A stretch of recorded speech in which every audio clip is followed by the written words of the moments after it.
साधु गुरु को बंदगी दो अंजुल कर जो क्षण मैं करूं बंदगी हो बंदी छोर।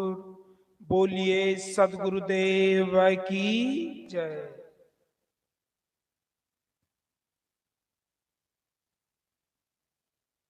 कार्यक्रम के दूसरे सत्र पर आप और हम सब यहाँ पर उपस्थित हैं।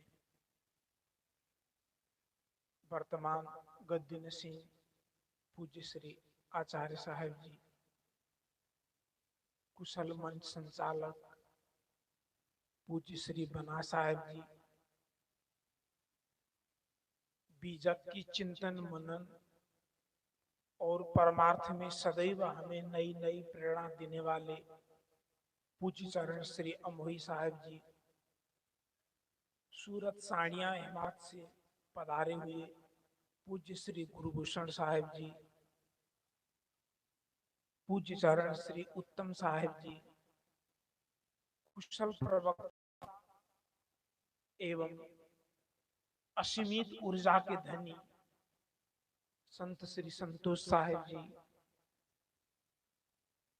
पूज्य संत श्री सतपाल साहब जी,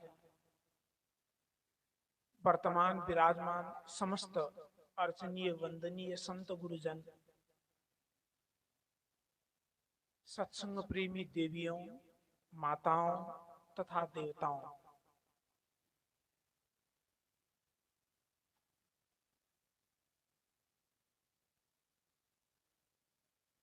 इस जगत में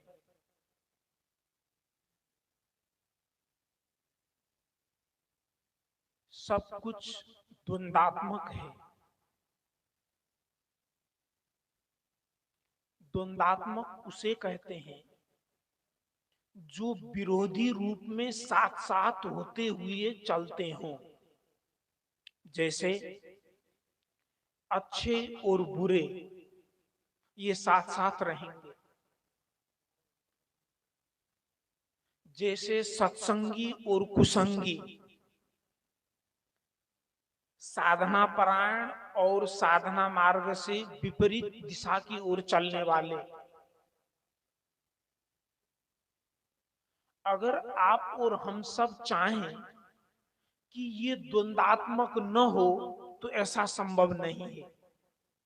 इसको बड़ी लेवल, इसको बड़ी डिग्री पर न समझ करके छोटी डिग्रियों पर अगर समझें, जैसे आप किसी एक चीज की सब्जी पाना चाहते हो, घर वाले ने किसी दूसरी की सब्जी बना दी, ये द्वंदात्मक है।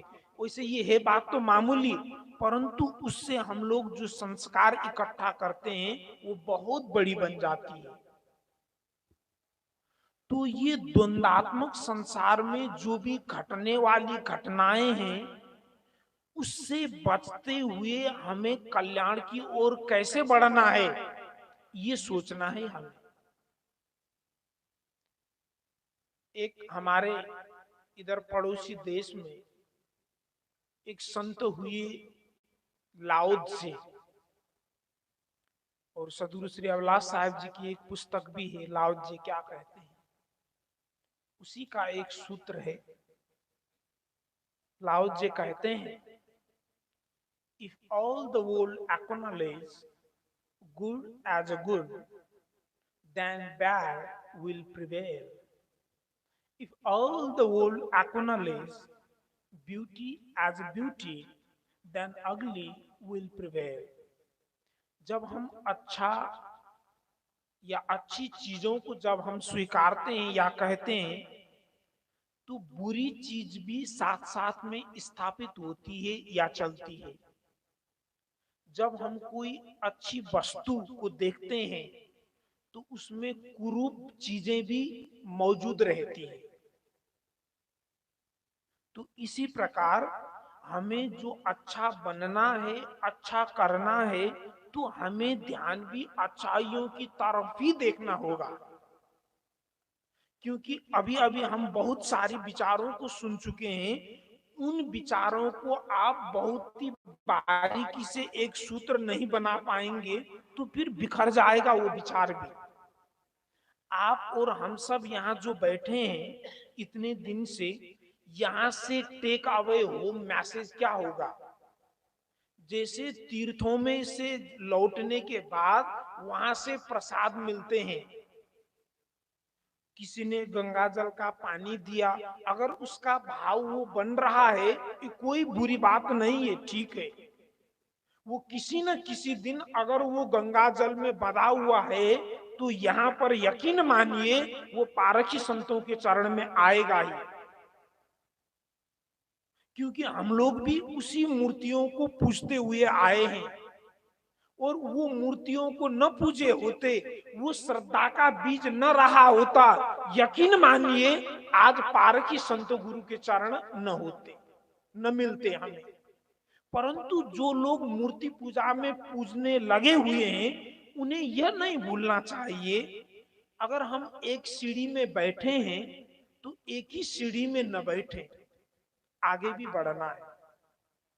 क्योंकि अगली सीढ़ी पर पैर न रखेंगे तो फिर ऊपर मंजिल में चढ़ेंगे कैसे? और जब तक ऊपर की मंजिल में चढ़ेंगे नहीं, वहां से जो भी दृश्य दिखाई देगा, वहां से जो भी ताजगी हवा हो जो मिलने वाला है, वहां से वो फिर नहीं मिलेगा, नहीं दिखाई देगा। तो हमें क्या करना है? ये आप और हम सब ये जो चल रहे हैं, साधना की बात, धर्म की बात, अध्यात्म की बात, परमार्थ की बात अगर एक शब्द में कहें, हम आप और हम सब मानवता की ओर आगे बढ़ रहे हैं। गीता में विभूति दर्शन, रूप दर्शन एक अध्याय है, 11वें अध्याय। उसमें यह दिखाया गया है, एक ओर से लोग आ रहे हैं और एक ओर लोग जा रहे हैं। तो आप और हम सब कहां जा रहे हैं? उस मानवता की ओर। हमने सेवा की, हमने पुण्य किया, हमने दान किया, हमने धर्म किया, हमने सत्संग सुना, हमने सदग्रंथों को पढ़ा, इसका मतलब इतनी ही है। हम क्या चाहते हैं? हम मानवता की ओर आगे बढ़ते हुए, अपने को तराशते हुए, अपने को इस साधना मार्ग में निमज्जन करते हुए उस कल्याण स्थिति में पहुंचना चाहते हैं। इसी का नाम है मानवता। और सदगुरु कबीर की अगर हम बात करें तो यकीन मानिए, ज्ञान की चर्चा की इस धरातलीय स्वरूप को जिस तरह सदगुरु कबीर ने निखार के बताया, निचोड़ के बताया, अन्य विचारकों ने उस तरह नहीं बता पाए। यही वजह था गुरु कबीर को ये पारक सिद्धांत की बातें रखनी पड़ी। अगर देखा जाए, उपनिषदों में ज्ञान की कमी नहीं, गीता में ज्ञान की कमी नहीं, वेदों में ज्ञान की कमी नहीं, इसके बावजूद क्यों रखना पड़ा? क्योंकि मानवता की विषय में वे लोग किंचित पथ भ्रमित थे, विवेक के विषय में उलझे हुए थे, और अध्यात्म के दृष्टिकोण में उन लोगों का जो एक धारणा था वो परिष्कृत नहीं, वरन धुंधला धुंधला, कटा और बटा था। जैसे कुछ वानगी ले लेते हैं। कुछ लोगों ने अध्यात्म तत्वों का निचोड़ निकालते हुए ये कहा, जो आपकी और हमारी मौजूदगी सत्ता है या नाशवान है। कुछ विचारों ने कहा ये नाशवान तो नहीं, ये अविनाशी है, परंतु ये कहीं से टूट के आया हुआ है, जिसे अंश अंशी भाव कहा गया। कुछ विचारकों ने कहा कि कुछ ऐसी सत्ता है ही नहीं, बस हम खा रहे हैं, पी रहे हैं, एक दिन मर जाएंगे, खत्म हो जाएंगे। अब जिस प्रकार के दार्शनिक चिंतन धारा बनते हैं, उसी प्रकार से जीवन की व्यवहार और क्रियाकलापों के लिए हमें विचार मिलते हैं। तो जिन चिंतकों ने ये कहा कि कहीं हम उचट के आए हैं, अंश हैं, तो उन लोगों ने हमारे ऊपर किसी अदृश्य शक्ति को रखा गया, यूं कहें थोपा गया। अब इससे क्या अंतर पड़ेगा व्यवहारिक जीवन में? व्यवहारिक जीवन में यह अंतर पड़ेगा, अब हम हमारे कल्याण के लिए, साधना के लिए हम दूसरों के ऊपर निर्भर रहेंगे, हम अपनी जिम्मेदारी नहीं ले पाएंगे। अब सदगुरु कबीर साहब ने क्या कहा? अपनी जिम्मेदारी खुद ले लो। अभी आप सुन चुके हैं, रहु संभारे राम विचारे, कहता हूं जो पुकारे हो, सूरत से पूज्य साहिब जी से। ये क्या है? ये जिम्मेदारी, क्या जिम्मेदारी अपने कंधों पे लिया गया, खुद ही संभाल के रहो। अन्य जगह क्या बात बतलाई गई? आप हमारे यहाँ आइए, आपके पाप की निवृत्ति के लिए हम तपश्चर्या करेंगे, आपको नाम दान देंगे, स्वर्ग की टिकट देंगे। और उसमें जोड़ते जाइए, मैं ज्यादा जोड़ना नहीं चाहूंगा। बातें बतलाई गई परंतु कंधों पे नहीं रखा गया। और मानव समाज को सदैव से अपने जो जिम्मेदारी है, अगर उसकी रेस्पॉन्सिबिलिटी से उसको दूर कर दिया जाए तो ये बातें लोगों को हमेशा अच्छी लगी है। अगर कर्तव्यों को उसके ऊपर डाल दिया जाए तो घबराता है इंसान। और धार्मिक जगत की सबसे बड़ी कमजोरी और सबसे बड़ी भूल भुलैया यही है। इसलिए जिन जिन संप्रदायों ने कर्मों की जिम्मेदारी उनके कंधों पर दी, वहां पर भीड़ कम लगी। और जिन जिन संप्रदायों ने कर्मों की जिम्मेदारी उनके कंधों पर नहीं दिए और यूं ही झांसेबाजी देते रहे, वहां पर भीड़ लगी।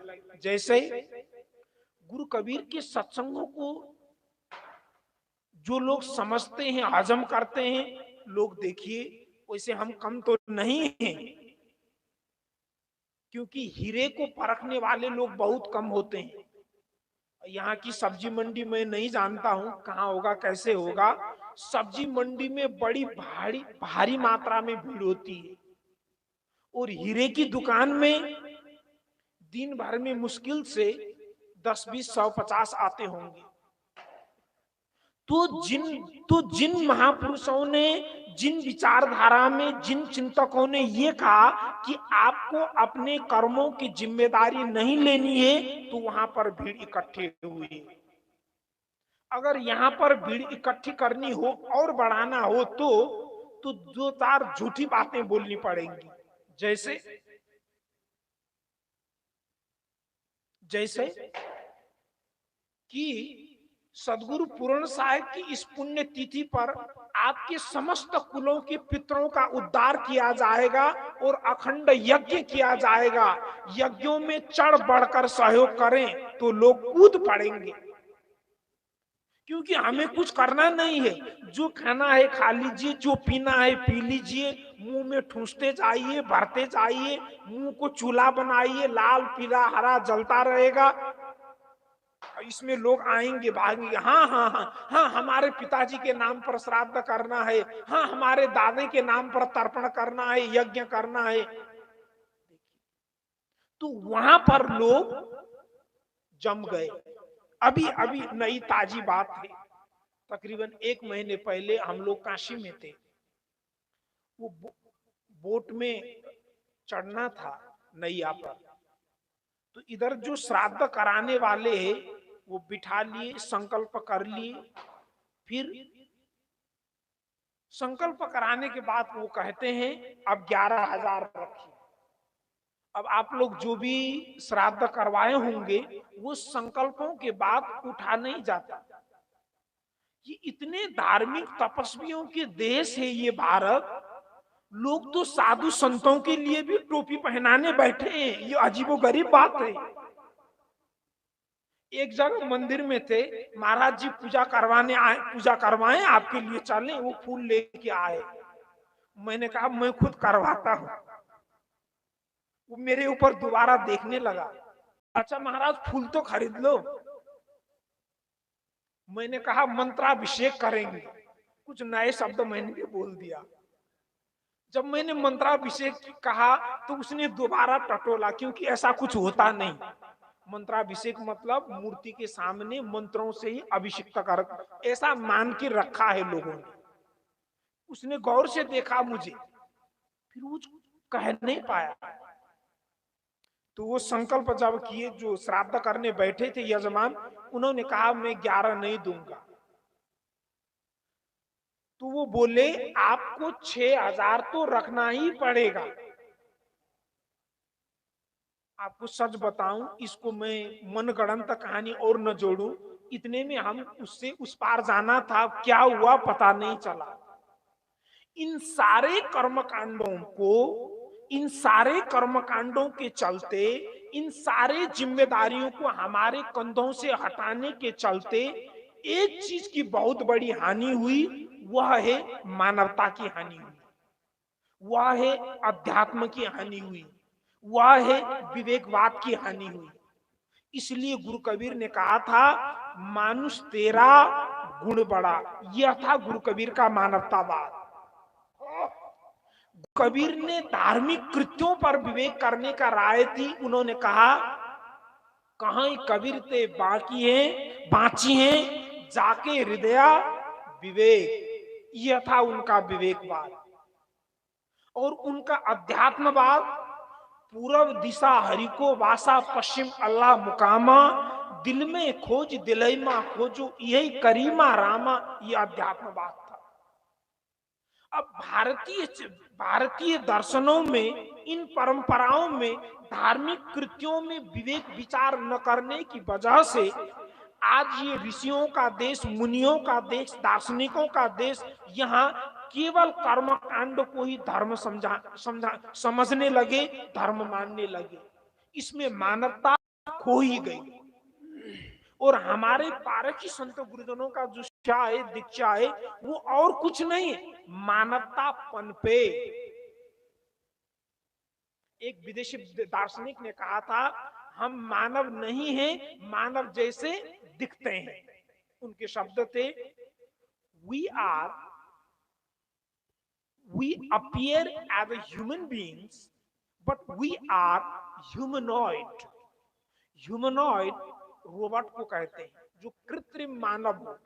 हम दिखते इंसान हैं, परंतु आप और हमारा भाग्य देखिए, हम मानवता की पथ पर आगे बढ़ रहे हैं। बाकी सारे लोग मानवता से विमुख इसलिए हो रहे हैं, क्यों? क्योंकि सही शिक्षा दीक्षा समझ नहीं मिली। क्योंकि ताको जैसे गुरु मिला, ताको तैसी शुद्धि। अगर वैदिक साहित्यों को टटोला जाए तो वैदिक साहित्यों, जो वैदिक ऋषियों का चिंतन धारा था, इससे भिन्न नहीं था। मुख्य बातों पर देखा जाए तो हमारे वैदिक ऋषियों ने कहा था, मनुर्भव जनया दैव्यम जन्म। मनुर्भव, मनुष्य बनो। देखिए, कर्मकांडी बनो, पाखंडी बनो, तीर्थाटन करो नहीं कहा गया। पहले मनुष्य बनो और मानव की मानवता की तरह देखो, व्यवहार करो। ये बात वैदिक ऋषियों ने कहा था। मनुर्भव, जनया पैदा करो, मनुष्य बनो, अच्छे मनुष्य को पैदा करो, दिव्यम जन्म, अच्छा जन्म। अगर ऐसा नहीं होगा, फिर आदमी नहीं रहेंगे, फिर कैलकुलेटर रहेंगे। कैलकुलेटर में क्या किया जाता है? हिसाब देखा जाता है। एक व्यक्ति को मैंने देखा, कैलकुलेट किया, अच्छा इस व्यक्ति से मुझे क्या बेनिफिट हो सकता है, क्या लाभ मिल सकते हैं। तो मैंने उस व्यक्ति को नहीं देखा, उस व्यक्ति के परम तत्व को न देख करके उस व्यक्ति को कैसे मैं यूज करता हूं, मेरी बुद्धि यूटिलिटी वैल्यू में चला गया। जो भी आप अर्थशास्त्र के जानकार होंगे, यहाँ पर अर्थशास्त्र का एक सूत्र है यूटिलिटी वैल्यू। मतलब किसी चीज को किस प्रकार हम उपयोग कर सकते हैं। तो यूटिलिटी वैल्यू अगर मानवता से विमुख रहेंगे हम, तो ये पतन की ओर ले जाने वाला है। मुझे छोटी सी चर्चा याद आ गई। शायद मेरी समय पूरा हो गया, मैं चर्चा को लंबा न खींचूं। तो यूटिलिटी वैल्यू को, अगर यूटिलिटी वैल्यू में अगर मानवतावाद नहीं रहेगा, वो तो केवल फिर अर्थवाद उसमें आ जाएगा। हम कैसे उस चीज को प्रयोग कर सकते हैं? तो आप और यहां से आप और हम सब जाएं तो एक मानवीयता भाव लेकर के जाएं, एक भक्ति की बीज लेकर के चलें। हम अपने घरों में जाकर के चुप रहना भी सीखें। हम अपने घरों में जाकर लोगों को पता चले, हाँ वाकई में ये लोग हमारे माता पिता गुरुजनों के दर्शन करके आए हैं। पहले जितना बड़बड़ करते थे अब कम करने लगे हैं, ये आवाज उनको लगना चाहिए। जब आने की पूर्व बड़बड़ करते थे, जाने के बाद भी कर रहे हैं, अरे उन गुरुओं के ज्ञान से क्या होगा, हम तो कंठी दीक्षा नहीं लेंगे। तो भक्तों को घटाने वाले कौन हैं? वहां दूर गांव में कुछ लोग हैं, वो लोग आप और हम ही हैं। बोलिए सदगुरुदेव की।